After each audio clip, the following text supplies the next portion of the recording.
What's going on, everyone? Welcome to this video. Now, in a previous video, I did my top 15 best TV shows of 2023. Now, in this video, we're going to do movies, but it's a little different. We're doing the top 15 worst movies of 2023.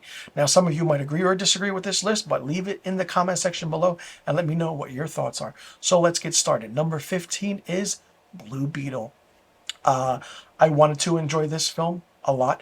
They put out heavy marketing for it, but it just didn't feel cohesive enough. And knowing that it was still part of the DC universe of movies and not part of the new rebranding by James Gunn really fell flat. The villain wasn't forward enough. The comedy was there, but it felt forced.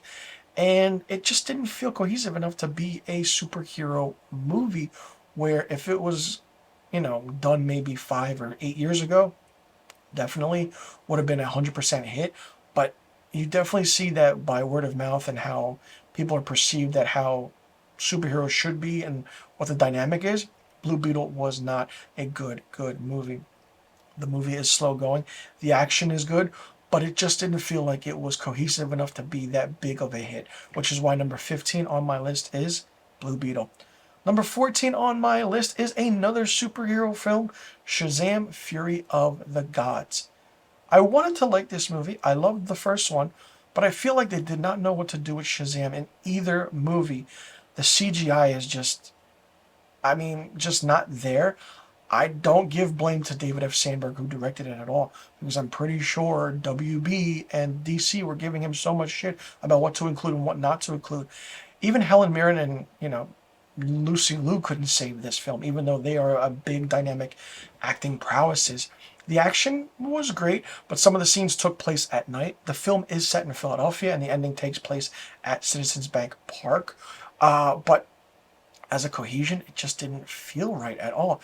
And seeing that surprise cameo in the end, was that just put in the movie for fans, or was she actually part of the movie? Because you can tell there were certain aspects where it was a stand-in, but it just didn't work. I wanted to like it. I just didn't feel like it was just good enough. And there was too much things happening too many times that it just didn't feel put together, which is why number 14 on my list is Shazam! Fury of the Gods.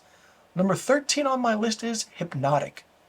The premise to this is phenomenal, but the execution, terrible. It just didn't work at all. Like the hypnosis, the aspect of what it is, what can go wrong, what can go right. You could have gotten a different actor as well as Ben Affleck in this. And even the bad guy, you had so much time to do something like this. And seeing that Robert Rodriguez also directed it, I was like, what's going on here? Like the whole cast and I feel like they just didn't know what they were doing with this story. If this was a different name, a different actor, and different aspect of how the story would progress and what the main character needs to do in order to save someone, it would have worked. But for me, it just didn't, which is why number 13 on my list is Hypnotic. Number 12 on my list is Cobweb. This was an under-the-radar horror movie that was so slow going. Nothing really happened. Nothing that was so eye-opening that it made your jaw drop. It was something that could have been done differently, but nothing was done differently. I feel like if you've seen other horror movies, then you've seen Cobweb. The aspect of what it is and how the unnervingness is by the main character, who is the boy, was really good. And everyone else keeping secrets, it's like, okay, what's happening and what's going on? That worked, but everything else, it just didn't work. And nothing was scary about it at all, which is why number 12 on my list is Cobweb. Number 11 on my list is The Exorcist Believer. I had really high hopes to this. It's the 50th anniversary of the original Exorcist from 1973 in 2023, which is why they made this film. But it was very slow. Nothing picked up until the very ending. Nothing was scary. Nothing was like, oh, okay, what's going on? The subtle imagery was great. Not a fan of what they did to Ellen Burstyn's character. It was a huge waste. I feel like certain things just didn't fit the mold. I want to say, makeup was done really well. There are great scenes in this, but then someone of a character of believing in this, all of a sudden the possession and what the other character is going through works. And just seeing it through the eyes of the parent instead of the child really focuses and shifts your attention. But then it's like, well, what can happen? Nothing did happen. It's like, oh, does this leave it open? Yes, it does leave it open, but then it's like, what's the progression going to be in the next few films? Which is why number 11 on my list is The Exorcist Believer. Number 10 on my list is Knock at the Cabin. I wanted to enjoy this movie. M. Night Shyamalan is a fantastic director. Some say that, he came back with amazing movies to direct. Batista is the big standout, but the execution of what Batista carrying the entire movie on his back just didn't work. Very different than the book. Very, very different, which I didn't mind. But the book is more grim in detail than what the movie is. If the movie kept to the grim details, this probably would have been a better film. But it just didn't feel like it, and it just didn't hit the mark of what it could be. When in actuality, the end of the world, do you believe what's happening? Is it this? Is it that? Can it be good? It just wasn't. I love the title of it, Knock at the Cabin. Great. Everything else really worked. There was great chemistry between the actors in this, but it just didn't feel cohesive enough. And M. Night Shyamalan's directing could have been slightly better, which is why number 10 on my list is Knock at the Cabin. Number 9 on my list is Strays. While funny, it just didn't feel like a good movie. Like, it was forced, it was talking pets. Like, the trailers are more funnier than when you're actually watching the movie itself. Will Ferrell, Jamie Foxx, great. Maybe the only scene that was good was the mushroom scenes when they're all taking shrooms and they're trying to figure out what the hell's going on. And the aspect of the sexual, you know, comedy is good. It's there. But it's like, this feels like The Hangover for dogs, which is what it actually technically is. But being strays, it's like, oh, okay. But then somebody say, oh, it has a heartfelt message. Does it though? I mean, it's just talking dogs, taking drugs, and that's it. That's all it is.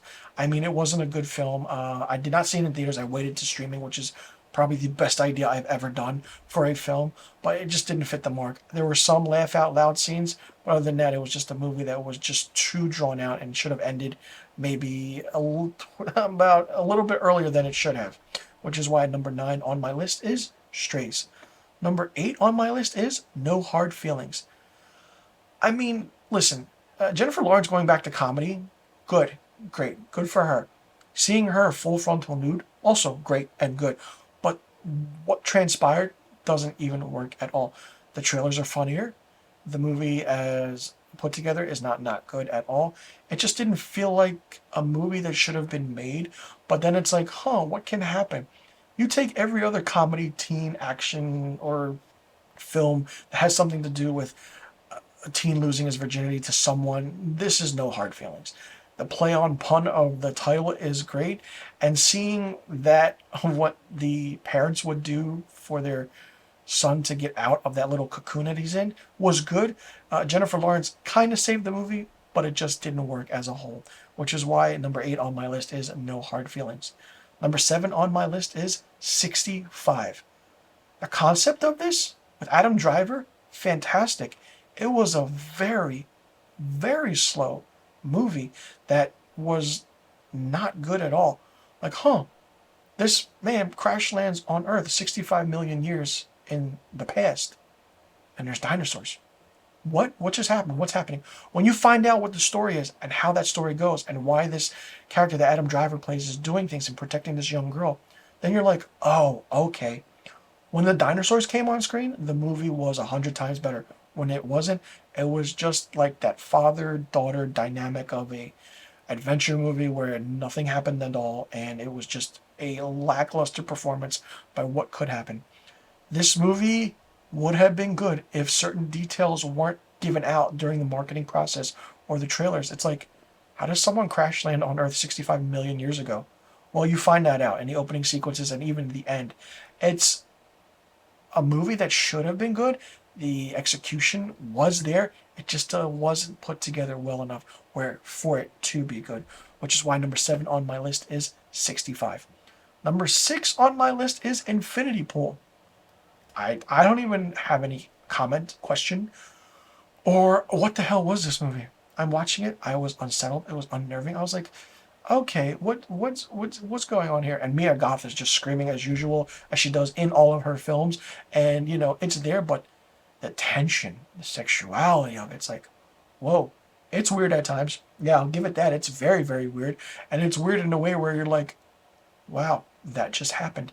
The story concept is there, but it just wasn't fleshed out enough in a way. There are some great moments, some interesting moments. If you watch this movie and you take drugs or smoke or whatever, watch the movie for that and watch it when it happens, because it just feels like if you do that and watch it, then it'll be really, really good. But other than that, it just didn't work as a whole movie, which is why number 6 on my list is Infinity Pool. Now, number 5 on my list, I might get some agreements or disagreements. It's Insidious, The Red Door.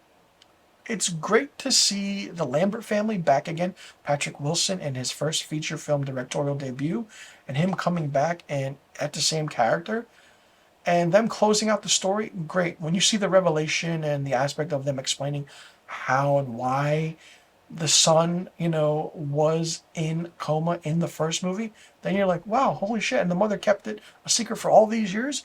Like, what's going on? The aspect of what the Insidious, the Red Door is there.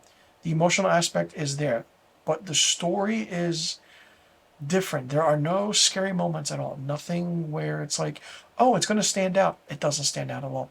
But the ending is really emotional. It comes together in a dramatic way, and we do see things that where it tries to work. I mean, the movie is a box office hit for the budget it was and how much it grossed worldwide. We're going to get another Insidious film. Well, let's see if that's, and how well it can be done. But it just didn't work. And I feel like if it was a different aspect of what it is, then fine. When it's the Insidious, the Red Door, we know what the Red Door is, we know what the concept is, we know what the further is, but then we go into that world again. Some of the things that were in the trailer are not shown in the movie at all. Some of the scenes are very different. The lipstick demon is there, but not present enough. I wanted more. And how everything is just like non-coexistent just didn't work for me. While I went in with high expectations, I came out with a very, very low one. Which is why number 5 on my list is Insidious, The Red Door. Number 4 on my list is The Boogeyman. This movie was very different. It's psychological, it works, but it was very, very slow going until the point where you're like, oh, this is what's happening. This movie is kind of a mix with every other psychological aspect of a movie that features a young child being afraid of something. And it's definitely lights out. It's lights out meets, I want to say, another horror film, and you put that together, you get The Boogeyman. I wanted more from what The Boogeyman would look like, what it is. I mean, it's definitely Lights Out meets Smile in a way. The monster is good. You can only see it in the dark. When the lights go on and off, great. The jump scares were fine. I just feel like there could have been more written to the character of what can happen, what if, what this, what that. There are some scenes and instances where you're like, holy shit, that just happened? Wow. But it's just a slow going movie that shouldn't have been what it is. I wanted to enjoy it, but it just didn't work well enough. There was an instance where the young girl gets thrown around by this monster, and it's like, wow, a monster has that much power? What else can this monster do? But it wasn't shown, and it was just very, very lackluster, which is why number 4 on my list is The Boogeyman.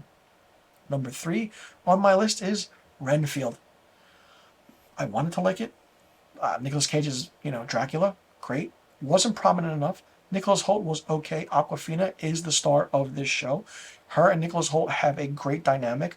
It's very, very in your face, very violent, very gory, but it's funny violence and gore. And I feel like it would have worked if there was much more behind it. And it just didn't work. There are a lot who love this film, absolutely love this film. But for me, I just feel like it just didn't work, and I really didn't laugh. The only time I laughed was maybe when Aquafina said a few things and Nicholas Hoult had to say something else. Seeing Nicolas Cage's Dracula, great. Very different aspect and approach to it, but it just didn't feel cohesive enough where it was an enjoyable comedy movie that should have been enjoyable, but it wasn't. Which is why number 3 on my list is Renfield. Number 2 on my list is Fast X. Yes, Fast and the Furious X, whatever you want to call it. So much is happening in this. Why are there 10 movies?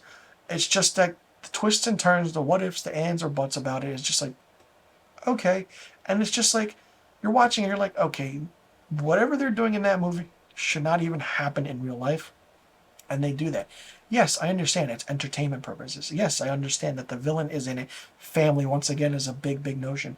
Jason Momoa really stands out as the bad guy, and how it's connected to Fast Five or Furious Five or whatever you want to call it. It's just that this franchise has bucked the bullet, and it's just, oh, you could have done this earlier instead of, drawing out certain aspects. We see characters in past films return again. Great. What is the context going to be? Is the final movie going to be every single person that were in these films in one big action sequence? And what's going to happen? Like, this franchise should have ended after 7 or at 7. Nice send off for Paul Walker, and that was it. You didn't need Fate of the Furious, Fate of the whatever it is, F8, or the play on words. You didn't need Part 9. John Cena didn't need to come in.